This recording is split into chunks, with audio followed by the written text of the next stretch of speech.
Hey, I'm Travis Engel. We're here in Marquette, Michigan, riding bikes for the 2018 Bike Magazine Bible of Bike Tests. Here with Mike Ferrantino and Ryan Palmer. What's up? And one of the bikes we rode today was the Kona Process 153-29 ALDL. AL meaning aluminum, DL meaning deluxe. Like, was it deluxe? Nope. No. I We're think gonna jump right okay, into that. yeah, well, let's jump. Yeah, because I mean, it is actually one of the least expensive builds we have at Bible this year. Yeah, $3,600. $3,600.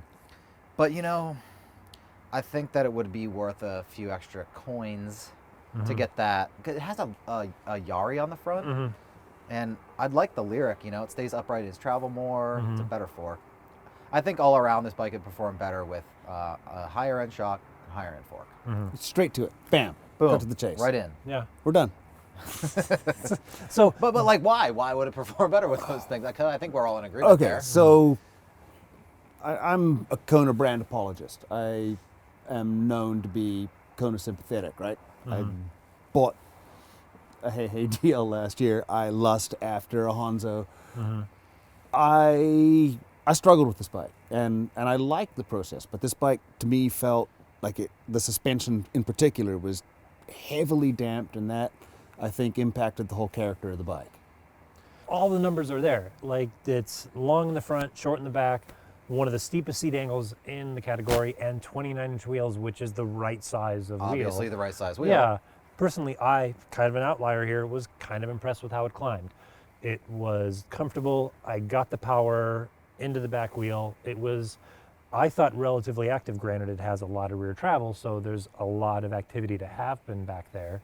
But I didn't feel like any of the power that I was throwing into it was getting wasted. It was implacable and well-mannered, but it, to me, felt like it was a dignified but somewhat reluctant climber. Yeah, And I mean, I think, and I went to the launch of this bike in Squamish, and at the time I was like, ooh, this feels like, you know, it's a really good climber. You know, I was impressed by it, considering the fact that it's a big, heavy bike. I thought it was dignified in that manner. Yeah. But then when I got it alongside some of the other bikes that we were riding, I wasn't as impressed. And it bummed me out because I really, you know, I came away from that launch thinking like, okay, this is a bike I'm super excited about. I was super excited about it because my running favorite in this test is the Process CR DL 27.5, the carbon smaller wheeled bike. And I Yeah, was which like, is obviously the wrong size wheel. Yeah, they that must have been the bike that they made a mistake on. This was the bike that they did right. Yeah. And yeah, I had really high hopes for it. And where it delivered on me was straight lining down the bottom half of Flow Trail. That was kind of the second half of our loop today.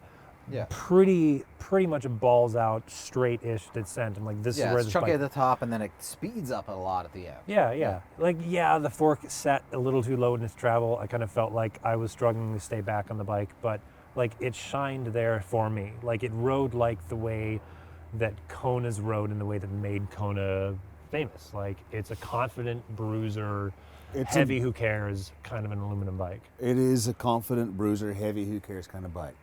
For me, it felt like, I don't know if it's a criticism of the Kona, I don't think it is so much, or if it's an acknowledgement of just how competitive this category of bike has become.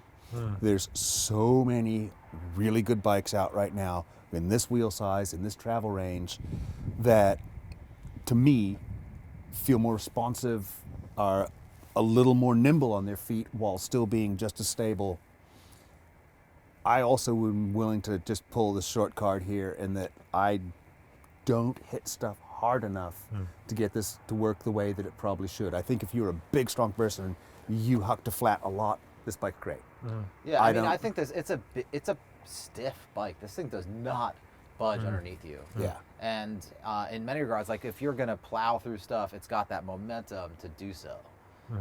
But if you want a little bit more of a finessey type of ride, I don't know if this is the bike for it. You know, Yeah, I mean, it's I'd more of a agree. bruiser, and in that regard, like the smaller wheeled version of it sort of does do what this bike doesn't, right? Like on super steep rock rolls, when you're going like straight through stuff, this bike has that confidence. Like it's got the big wheels, and you're going down super steep rock rolls, and you're not going to go over the bars. You've got this like, you know, security there, but it's not a ultra playful bike.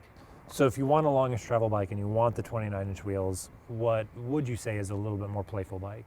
So it's a good question. I mean, like the Transition Sentinel aluminum bike, which you rode, we haven't ridden here. We have the carbon one. Is a 140 rear, 160 front, but it doesn't exactly feel like 140. That bike, for $400 more than this, you get a Fox DPX2 shock and a RockShox Lyric fork, which is kind of what we're looking for out of this bike, right? Like a little bit better suspension, and you know, it comes to life. Yeah. And for like kind of a neutral option, like we rode the Array Orion, different price point of bike. Totally. Carbon Way only. more expensive. You're not going to spend less than $5,000 on the bike. No. So like, but that's kind of like the neutral long travel 29er. And then we have all of these big gushy bruiser 29ers, like a few that we rode last year. Right. The Trek Slash, the Evil Reckoning. Like those are big bruisers. Also a lot higher buy-in. Yeah. So I think that's if we needed to squeeze out the value and what makes this bike worth talking about, worth being in the mix this year, is that it really offers something that none of those bikes do for a little bit lower price. It just needs a little bit better shocks. Yeah, it's got that steep seat angle, which we love on these longer travel great bikes, geometry. right? It puts you in a good position. It's nice and long in the front, really short stem, wide bars. Like, it's got what we want. Modern geometry. It just And needs if you're a little an bit aggressive extra. bruiser of a rider, it may be just great as it is. So, Kona Process 29, AL, DL, a lot of the right ingredients, just needs a sprinkle here and a sprinkle there, and this thing's a contender. If you want to check out any other Bible Bike Test videos, make sure to follow us on YouTube.